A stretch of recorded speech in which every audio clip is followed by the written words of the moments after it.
Stove on பண்ணி cooker வச்சுக்கோங்க. Cooker காஞ்சதும் அதில் தேவையான அளவுக்கு நம்ம ஒரு 20லேருந்து 25 ml அளவுக்கு ஆயில் சேர்த்துக்கலாம். இப்போ நீங்கள் பார்க்கக்கூடிய இந்த மசாலா ஹோல் ஸ்பைசஸ் எல்லாத்தையுமே வந்து சேர்த்துக்கோங்க. சேர்த்துட்டு நம்ம கொஞ்சமாக நல்லா மிக்ஸ் பண்ணி விட்டுடலாம். இப்போ நம்ம 2 வெங்காயத்தை நல்லா நறுக்கி இது கூடவே சேர்த்துக்கலாங்க. சேர்த்துட்டு எல்லாத்தையுமே வந்து நல்லா வதக்குங்க. நல்லா வதக்கிட்டு இருக்கும்பொழுதே நம்ம வந்து ஒரு கை நிறைய இஞ்சி பூண்டு பேஸ்ட் எடுத்து சேர்த்துடலாம்.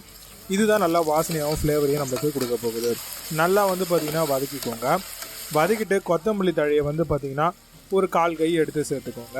சேர்த்துட்டு இதையும் நல்லா வந்து பார்த்திங்கன்னா அந்த வெங்காயத்தை கூடவே வதக்குங்க.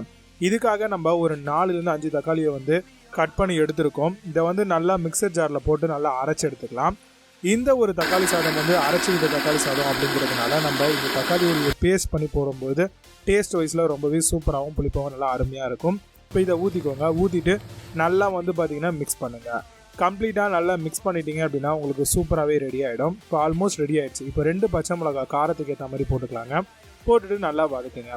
1 ஸ்பூன் அளவுக்கு தனி மிளகாய்த்தூள், 1 ஸ்பூன் அளவுக்கு கரம் மசாலா, அதே மாதிரி 1 ஸ்பூன் அளவுக்கு தனியா பவுடர், கூடவே தேவையான அளவுக்கு சால்ட் சேர்த்துட்டு நல்லா வந்து பார்த்திங்கன்னா மிக்ஸ் பண்ணுங்கள். கம்ப்ளீட்டாக நல்லா மிக்ஸ் பண்ணிட்டீங்க அப்படின்னா உங்களுக்கு ஒரு தொக்கு ஃபார்ம் கிடச்சிரும். இந்த டைமில் நம்ம 1 டம்ளர் அரிசிக்கு 1 டம்ளர் தண்ணி அப்படின்ற கான்செப்டில் நம்ம தண்ணி ஊற்றிக்கலாம். தண்ணி ஊற்றிட்டு நல்லா வந்து பார்த்திங்கன்னா தண்ணி உங்களுக்கு கொதித்து வரணும். அப்போ வந்து கொஞ்சம் நேரம் வெயிட் பண்ணுங்கள். கொதித்து வந்த உடனே நம்ம வந்து ரைஸ் ஆல்ரெடி வந்து ஊற வச்சுருந்தோம் ஒரு 1 மணி நேரம். அந்த ரைஸை வந்து நல்லா கழுவி அது கூடவே சேர்த்துக்கோங்க. சேர்த்துட்டு நம்ம கொஞ்ச நேரம் கொதி வந்த உடனே நம்ம அப்படியே வந்து குக்கர் உடைய மூடியை போட்டு விசில் விட்டுடணும். நம்ம வீட்டு அரிசியாக இருந்தால் ஒரு 3 விசில் விட்டுக்கலாம். பாஸ்மதி ரைஸாக இருந்தால் ஒரு 2 விசில் விட்டாலே போதுமானது.